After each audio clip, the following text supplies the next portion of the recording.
So when we did our last episode, when we were doing our Mount Rushmore of rock, we sort of threw a sixth category in on the fly, adding a producer to our mountain range. And so as I was doing mine, the name Martin Birch just flashed into my head because I basically love every album that he's ever produced. Holy shit, Martin Birch had a ridiculous 1981. I mean, yeah, it's true. he 81 worked and on 82, both. Yeah, everything from, I mean, his entire career is amazing, but 81, he did Killers, he did Blue Oyster Cult's Fear of an Unknown Origin, he did the Mob Rules. Yeah. I mean, wow.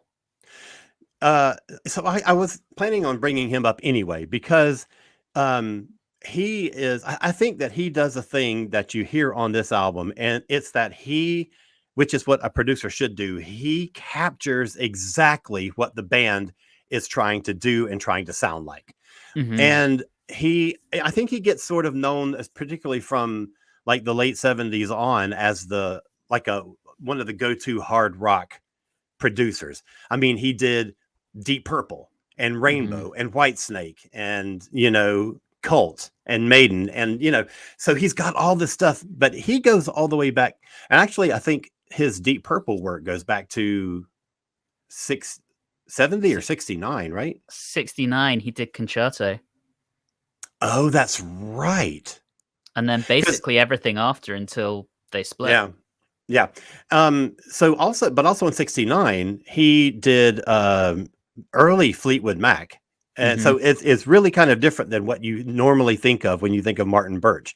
When you think of Heaven and Hell and Iron Maiden, he was also doing Fleetwood Mac, and he was basically working heavily through sort of that period after Peter Green leaves and before Lindsay and Stevie join, when the band is sort of driven by Christine McVie is there, but you have Bob Welch and you have Danny Kerwin, and I love that whole era. And the sound that he gets from Mac is so different than what he's doing with Purple and with any of the other later bands, particularly Rainbow. So I also got to say, Rainbow Rising, one of the greatest hard rock albums ever released, and again produced by Martin Birch. He's just he's amazing and has that magic touch for these kind of bands.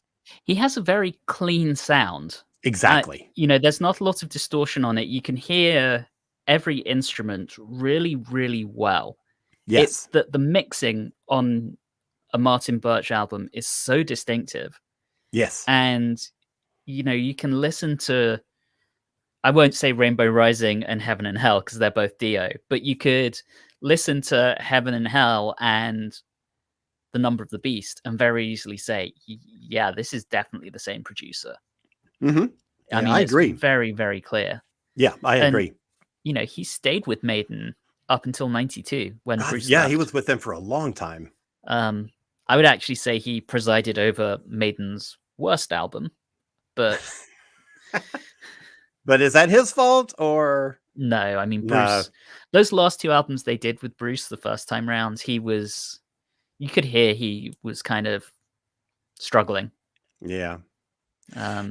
It's interesting to me that he tended to have long runs with most of the bands that he worked with. So I feel like there's something that he did when they first worked together, and they just, every one of them kept him for as long as they could.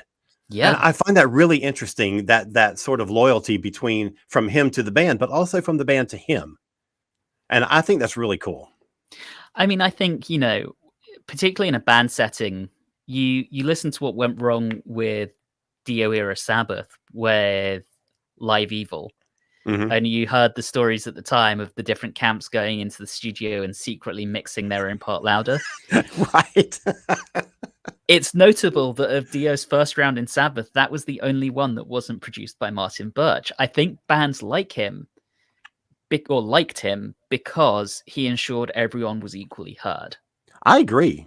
I feel like every player is like well represented in the mix on every one of the albums of his that I know of.